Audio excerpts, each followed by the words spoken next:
তো আজকে দেখো ক্লাস 10 ইংলিশের ডাফ অ্যান্ড ডার্টির যে বইটা রয়েছে তুলসী প্রকাশনের এই 34 পেজের যে এক্সারসাইজগুলো রয়েছে সেগুলো নিয়ে আজকে আলোচনা হবে। তো আজকে দেখো ভয়েসের চ্যাপ্টারের ইম্পারেটিভ সেন্টেন্সের যে এক্সারসাইজগুলো রয়েছে সেগুলো আজকে করানো হবে। তো আজকে দেখো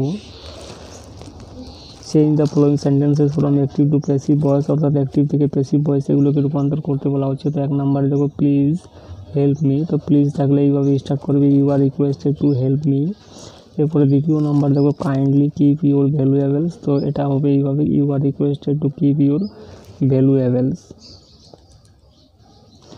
এরপরে দেখো স্টপ, 3 নাম্বার দেখো স্টপ ইট অ্যাট ওয়ান্স, তাহলে কী হবে, you are order to stop it once. এরপরে 4 নাম্বার দেখো ডোন্ট গো দেয়ার, ডোন্ট দিয়ে যখন শুরু হবে তখন এইভাবে লিখবে, you are forbidden to go দেয়ার।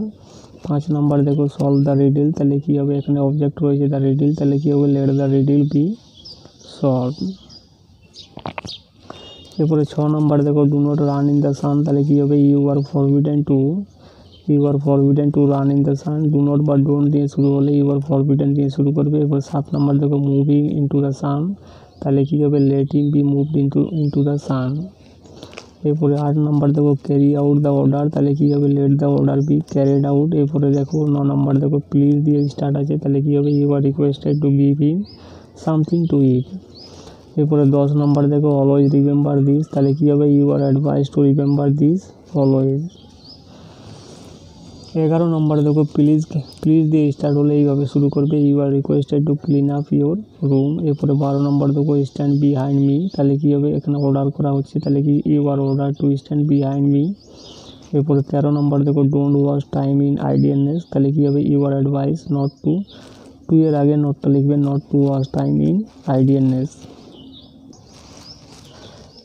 এরপরে 14 নম্বরে দেখো কিপ দ্য বল রোলিং, তো দেখো এখানে অবজেক্ট রয়েছে দ্য বল, তাহলে let the ball be kept rolling. এরপরে 15 নম্বর দেখো ফিল ইন দ্য ব্ল্যাঙ্কস, তাহলে ব্ল্যাঙ্কসটা অবজেক্ট রয়েছে, তাহলে কী হবে, let the blanks be fill. 16 number দেখো মেন্ড ইউর শুজ, তাহলে কী হবে, let your shoes be mend, অথবা এইভাবেও লিখতে পারো, you are order to mend your shoes. এরপরে 17 নম্বর দেখো প্লিজ দিয়ে স্টার্ট আছে, তাহলে এইভাবে লিখবে, you are requested to call the police. এরপরে 18 নম্বর দেখো pay the bill at once, তো এখানে অবজেক্ট রয়েছে দ্য বিল, তাহলে কী হবে, let the bill be paid at once. 19 number দেখো please don't make noise in the room, তাহলে কী হবে, এখানে ডোন্ট রয়েছে, অর্থাৎ এখানে অ্যাডভাইস বা রিকোয়েস্ট করা হচ্ছে, তাহলে কী হবে, you are requested not to make noise in the room.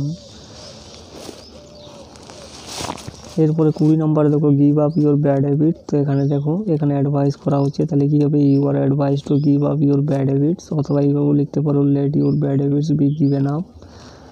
এরপরে 21 নম্বর দেখো ওপেন দ্য উইন্ডো, তো এখানে অবজেক্ট রয়েছে উইন্ডো, তাহলে কী হবে, let the window be open. এরপরে 22 নম্বর দেখো ক্যারি আউট দ্য অর্ডার, তো অর্ডারটা এখানে অবজেক্ট রয়েছে, তাহলে কী হবে, let the order be carried out. এরপরে 23 নম্বর দেখো ওয়াক অন দ্য গ্রাস, তাহলে কী হবে, এখানে রিকোয়েস্ট করা হচ্ছে বা অ্যাডভাইস টু লিখতে পারো, you are advised to walk on the grass. এরপরে 24 নম্বর দেখো প্লিজ পোস্ট দ্য লেটার, তো এখানে প্লিজ যেহেতু রয়েছে, তাহলে you are requested to post the letter. এরপরে 25 নম্বর দেখো গেট আউট ফ্রম হেয়ার, তো এখানে অর্ডার করা হচ্ছে, তাহলে কী হবে, you are order to get out from hair.